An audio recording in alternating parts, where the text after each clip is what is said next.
TVK party అధినేత విజయ్ కి ఇటు BJP party deputy CM post అదే విధంగా 80 సీట్లు ఇచ్చే ఆలోచనలో ఉందట.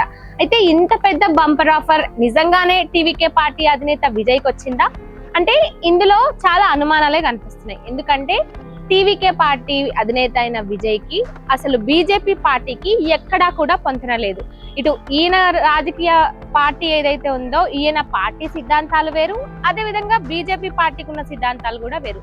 మరి వీళ్ళు అంటే బీజేపీ వాళ్ళు టీవీకే పార్టీ విజయ్ కి ఇలాంటి ఒక అవకాశం ఇవ్వాలని నిజంగానే అనుకుంటున్నారా? వీళ్ళైతే ముఖ్యంగా రాజకీయ పరంగా చాలా చర్చలు నడుస్తున్నాయి, చాలా రూమర్స్ వస్తున్నాయి. ఇప్పటికైతే 80 సీట్లు అదే విధంగా డిప్యూటీ సీఎం పోస్ట్ విజయ్ కి ఇవ్వడానికి బీజేపీ చాలా సిద్ధంగా ఉంది అనే వార్తలు వస్తున్నాయి.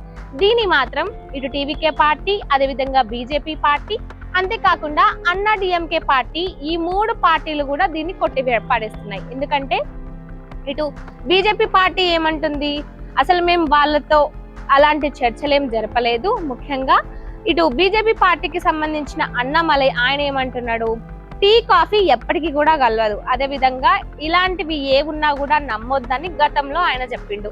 ఇప్పుడు మళ్ళీ రీసెంట్ గా దీనికి సంబంధించి ఆయన ఇంకో మాట ఏమని మాట్లాడిండు, ఇవి రాజకీయాలు ఏవైనా జరగొచ్చు అంటే ఎలాంటివైనా జరగొచ్చు అని ఆయన మాట్లాడిన మాటలకే ఇక మరి పొత్తు ఉందేమో, నిజంగానే పొత్తు మాట నిజమేమో అనే అనుమానాలు కూడా అందరిలో వినిపిస్తున్నాయి. మరి నిజంగానే బీజేపీ పార్టీ ఇటు టీవీకే పార్టీకి అంత బంపర్ ఆఫర్ ఇచ్చిందా? ఇటు టీవీకే పార్టీకి సంబంధించిన వాళ్ళేమో లేదు, మా పార్టీ సిద్ధాంతాలు వేరు, ఆ పార్టీ సిద్ధాంతాలు వేరు, మేము ఆ పార్టీలో కలవాలని ఏం అనుకోవడం లేదు, అసలు పొత్తు లేదు, ఏమీ లేదు అంటూ ఇటు టీవీకే పార్టీకి సంబంధించిన వాళ్ళు మాట్లాడుతున్నారు. ఈ బీజేపీ పార్టీకి మిత్రపక్షమైన అన్నా డిఎంకే పార్టీ ఆ పార్టీ ఏమంటుంది, అసలు మేము ఇప్పటి వరకు టీవీకే పార్టీతోనే అసలు చర్చలే జరపలేదు, అలాంటప్పుడు పొత్తు పెట్టుకోబోతున్నాము అనేది మీరు ఎట్లా డిసైడ్ చేస్తారంటూ వాళ్ళు మాట్లాడుతున్నారు. మరి నిజంగానే పొత్తు అనే మాట లేనిదే ఈ రూమర్స్ వినిపిస్తున్నాయా? వీటన్నిటిని పక్కన పెడితే ఇంకో ముఖ్యమైనది ఏంటంటే ఇటు పవన్ కళ్యాణ్ కి మోదీకి ఎంత సన్నిహిత్యమో మనందరికీ తెలిసిందే. గతంలో చూసినట్లయితే పవన్ కళ్యాణ్ ఏ వేదికపై ఉన్నా అక్కడ మోదీ ఉంటే పవన్ కళ్యాణ్ ని ఎంత ప్రశంసిస్తూ ఎంత మెచ్చుకుంటూ ఆయనకి ఎంత క్లోజ్ గా ఉంటారో మనందరికీ తెలిసిందే.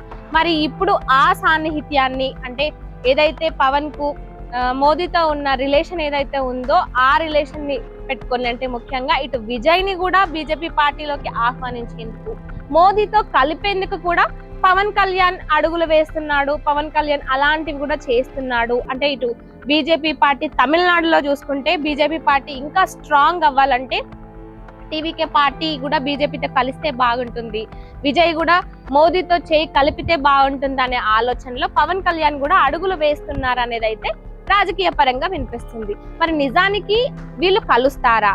కలిసే ఉద్దేశం ఏమైనా ఉందా? బయటికి మాత్రం మేమేం గలవము, ఇటు బీజేపీ అదే మాట్లాడుతుంది, టీవీకే పార్టీ అదే మాట్లాడుతుంది, బీజేపీకి మిత్రపక్షమైన అన్నా డిఎంకే పార్టీ కూడా అదే మాట్లాడుతుంది. ఇక అన్నా డిఎంకే పార్టీ అధినేత పళనిస్వామి అయితే ఆయన డైరెక్ట్ గా అసలు మేము చర్చలే నడపలేదు, అసలు పొత్తు అనే మాటనే లేదు, అలాంటివి ఏవి మా వరకు రాలేదు, అలాంటి ఉద్దేశం కూడా లేదని ఆయన మాట్లాడుతున్నారు. మరి ఇందులో నిజం ఎంత? ఇటు టీవీకే పార్టీకి సంబంధించి విజయ్ మాత్రం నేను సింగిల్ గానే పోటీ చేస్తా, నేను చూసుకుంటా, నేను సింగిల్ గానే ఎదుగుతా, సినిమాలకు మొత్తానికే గుడ్ బై చెప్పిన, ఇప్పుడు నేను నా ఫుల్ కాన్సన్ట్రేషన్ అంతా కూడా రాజకీయాల పైన పెడతా, ఈసారి ఖచ్చితంగా గెలిచేది మేమే, నాకు ఒక్క ఛాన్స్ ఇవ్వండి, నేనేంటో నిరూపిస్తా అంటూ ఆయన మాట్లాడుతున్నాడు.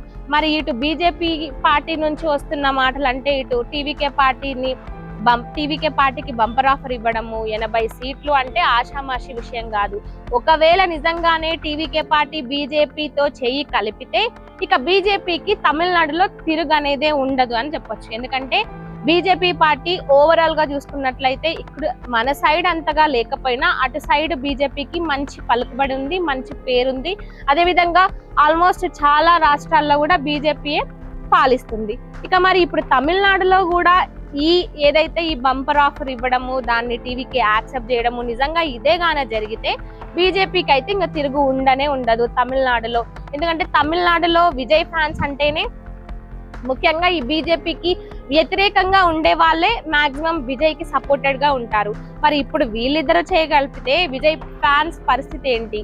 ఏదైతే ఈయనని ఈయన అంటే ముఖ్యంగా బీజేపీ ఒక రిలీజన్ కి సంబంధించినట్టుగా ఈయన ఉండడు కాబట్టి మరి ఈ పరిస్థితి ఏ విధంగా ఉంటుంది? నిజంగానే టీవీకే, బీజేపీ, అన్నాడీఎంకే ఈ మూడు కలిసి పోటీ చేస్తాయా? ఈ బంపర్ ఆఫర్ ను విజయ్ యాక్సెప్ట్ చేస్తున్నాడా, లేదంటే ఇది కేవలం రూమరా? అసలు దీనికి సంబంధించి మీరేమనుకుంటున్నారో కామెంట్ రూపంలో చెప్పండి.